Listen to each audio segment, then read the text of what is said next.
Hello, brothers and sisters of the church. Well, today I had a verse that I wanted to share with you that came out of my own personal studies last evening. And it just really struck me as a verse that we should take a little look at. Well, in addition to Timothy, Paul had another protege by the name of Titus. And Titus was on the Isle of Crete, which is an island in the Mediterranean Sea. I believe maybe like the fifth largest island there. And Crete at that time was just really just sort of the horrific, sinful place. That's where we get the term "don't be a Cretan."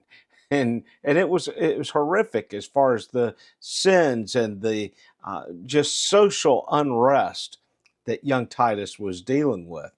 But Paul had really encouraged Titus to stand firm. He encouraged Titus in the way that he should live as a minister. And oftentimes we just look at Titus a little bit like we do Timothy. We look at these books of the Bible as being more of instructions for church leaders. But I think as representatives of the Lord and His Word to this world, we need these verses so much for today. Each individual needs to hold on to them and realize the calling that has been placed on our lives. If you've been raised in church, you should know the Bible. The whole Bible can be taught. I've heard before, in a 7-year period, you can teach from the beginning to the end of the scripture. So for many of us, we've been in church a lot longer than just 7 years. So we should have a base understanding of the scriptures. And Paul is writing to Titus here, encouraging him in his stance of the scriptures. Well, let me read this verse. It's out of Titus chapter 1 and verse 9.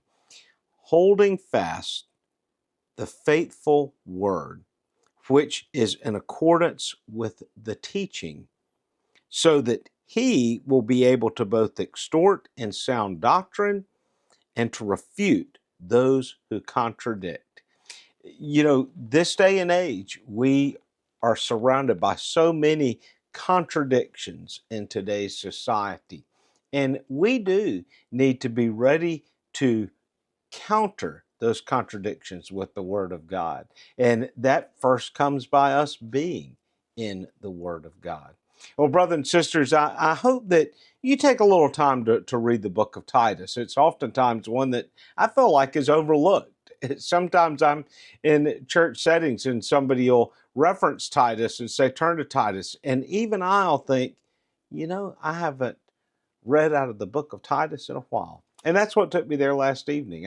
It struck me. I was looking for a couple of verses and words of encouragement for Arthur. And as I was in Titus for him, I thought, I need to share this verse for today.